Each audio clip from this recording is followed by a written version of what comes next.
그런데 이 물건의 경우에는 치명적인 하자가 있습니다. 경매 가격을 떨어뜨리기 위해서 실제 경매 사건에서도 자주 나타나는 것인데요. 보도의 전문가가 아니면 이 문제를 해결하는 데 상당히 어려움을 겪을 수밖에 없습니다. 그러면 현재 최저가인 8억 5천만 원 정도의 낙찰을 받아도 문제가 없을까요? 오늘은 서울 다가구주택 경매 사건을 하나 다뤄볼 예정인데요.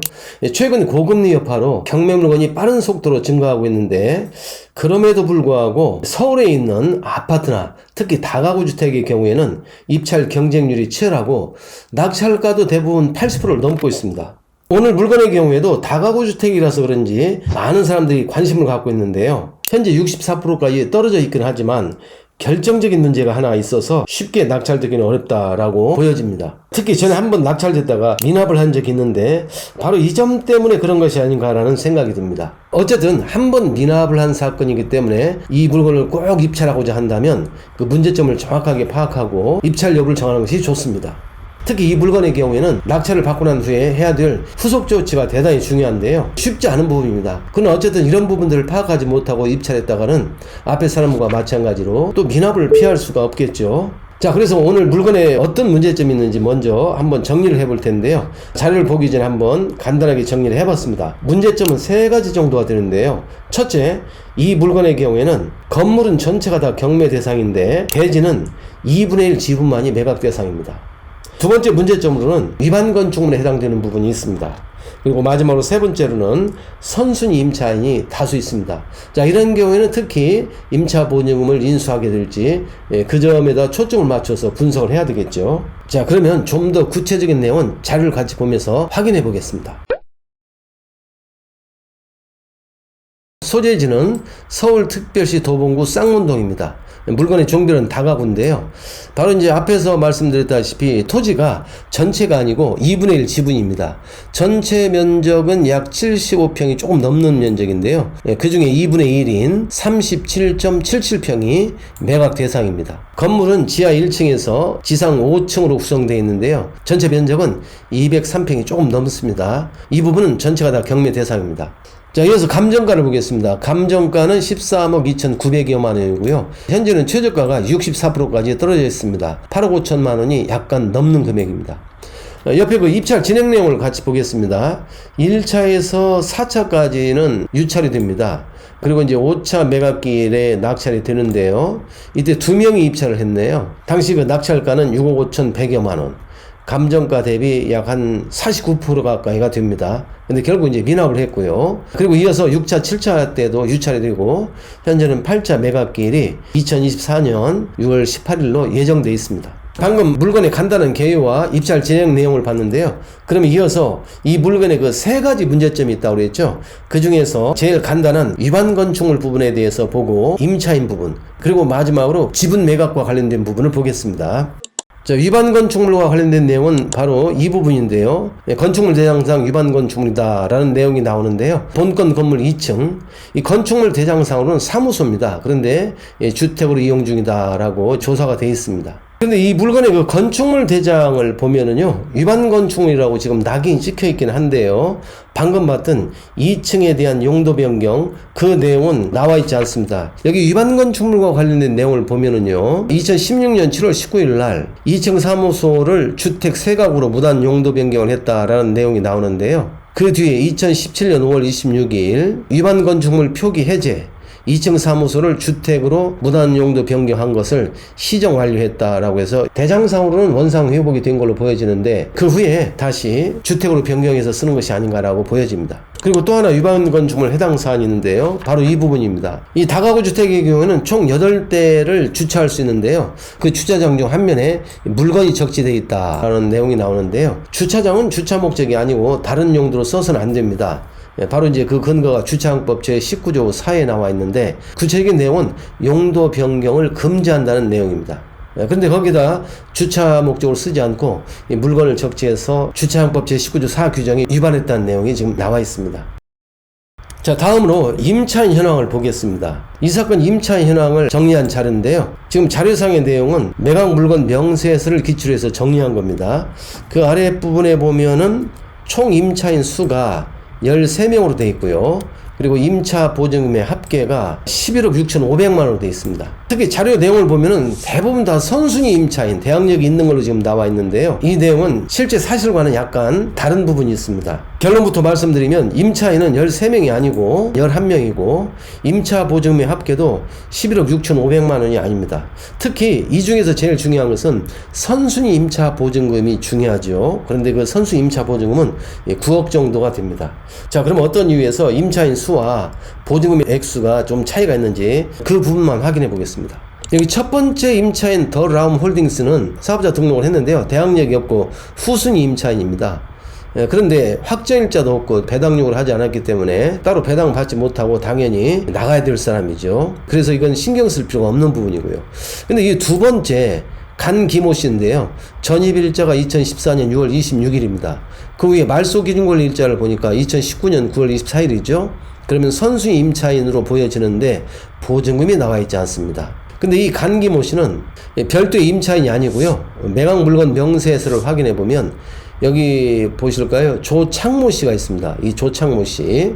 조창모 씨도 전입일자가 2014년 6월 26일. 아까 그 간기모 씨하고 동일한데요. 그럼 양자 간에는 어떤 관계가 있느냐? 바로 이 부분에 나와 있습니다. 이 조창모, 임차인 간기모와 가족관계 증명서상 가족으로 주민등록 전입신고일자는 간기모 전입신고일자다. 그러니까 양자는 이 가족이다. 이 부부관계로 추정이 됩니다. 따라서 두 사람은 별도의 임차인이 아니고 하나다. 이 보증금이 지금 1,000만 원에 45만 원이니까요. 크게 문제될 것은 없습니다. 자, 그 다음으로 또 하나 확인할 게 있는데요. 바로 이 서민모 씨입니다. 이 서민모 씨는 3층 중 일부, 303호라고 지금 되어 있는데요. 3층 중 일부를 임차해서 쓰고 있는데 대항력이 있는 임차인입니다.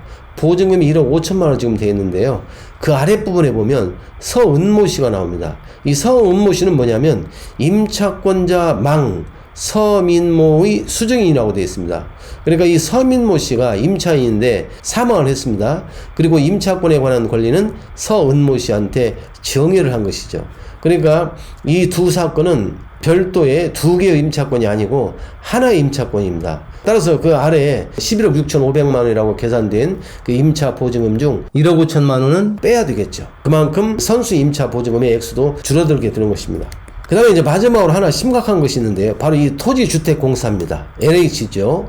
지금 5층 503호를 임차하고 있는데요. 전입일자가 2018년 11월 6일입니다. 보증금은 9,500만 원인데 대항력이 있고 특히 임차권 등기를 했다고 나옵니다. 자, 그런데 여러분 이 매각 물건 명세서를 보면 이런 내용이 나옵니다. 한국토지주택공사 주택임차권 등기일은 2020년 5월 14일임. 입주자는 박범모이나 주택임차권 등기일 이전에 다른 곳으로 전출하였음. 이런 내용이 나와요. 아주 중요한 내용이죠. 여러분 본래 그 LH공사나 또는 SH공사 이와 같은 법인의 경우에는 법인 자체가 임차인을 하더라도 전입신고를 할 수가 없습니다. 그래서 대항력을 갖추기 위해서는 이 법인이 선정한 그 입주자가 입주도 하고 전입신고를 해야 그 다음날부터 대항력이 생기게 됩니다. 지금 LH의 경우에는 그 입주자가 박범모 씨로 되어 있는데요.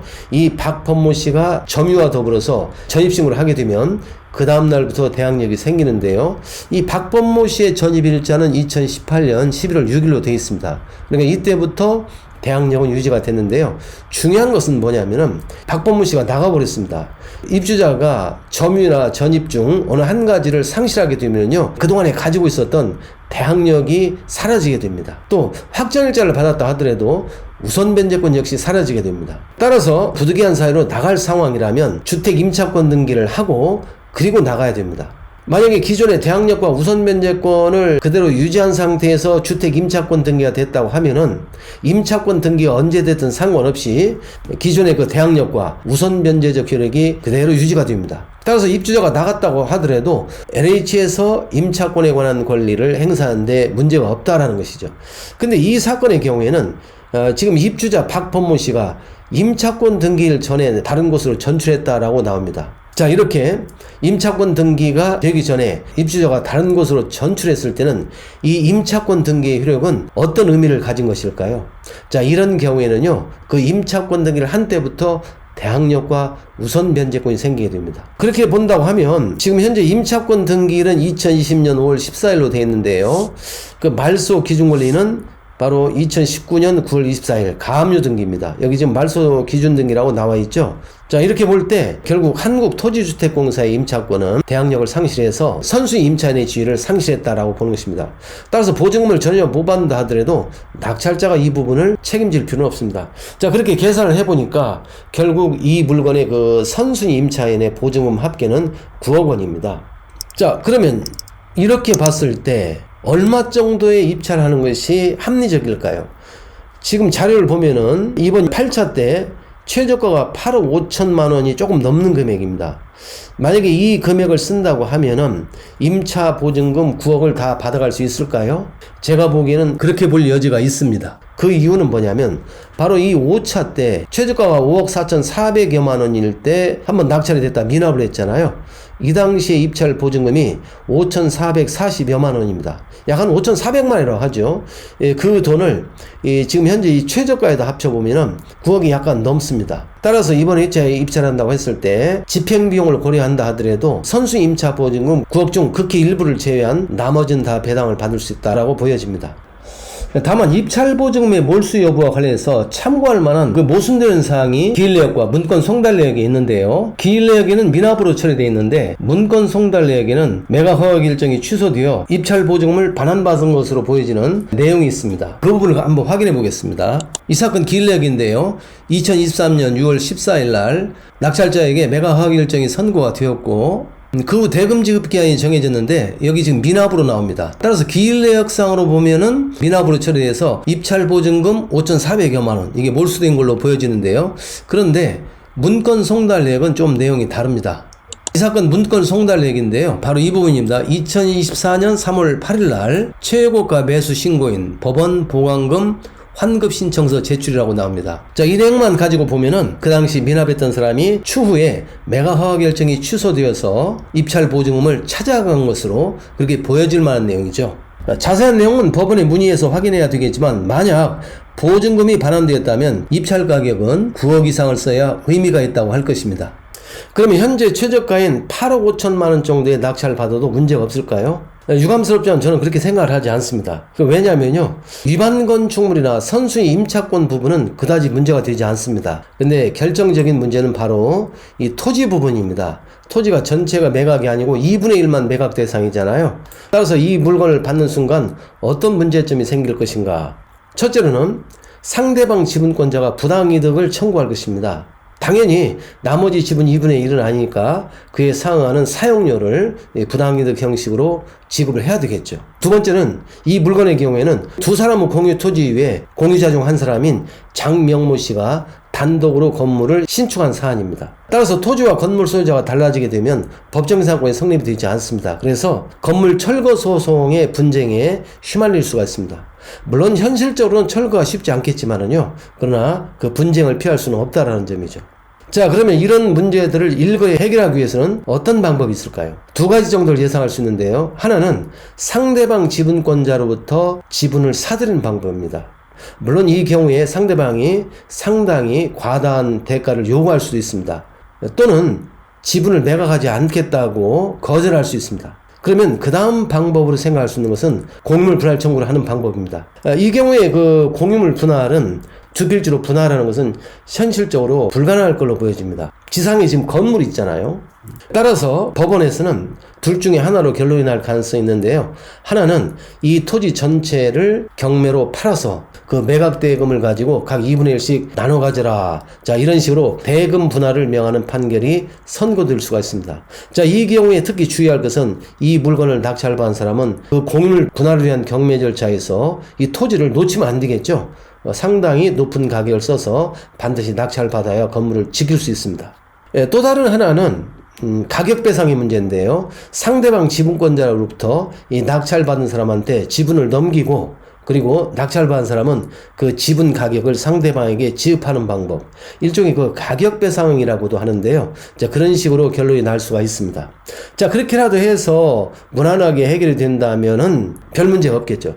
그런데 이 물건의 경우에는 그것조차도 어려운 치명적인 하자가 있습니다. 바로 이제 토지 등기에 나타나 있는데요. 한번 같이 보실까요? 자, 이 사건 토지 등기부 중 갑구 맨 끝 부분입니다. 순위번호 24번인데요. 경매 대상이 아닌 그 상대방 지분권자의 이름이 김정모입니다.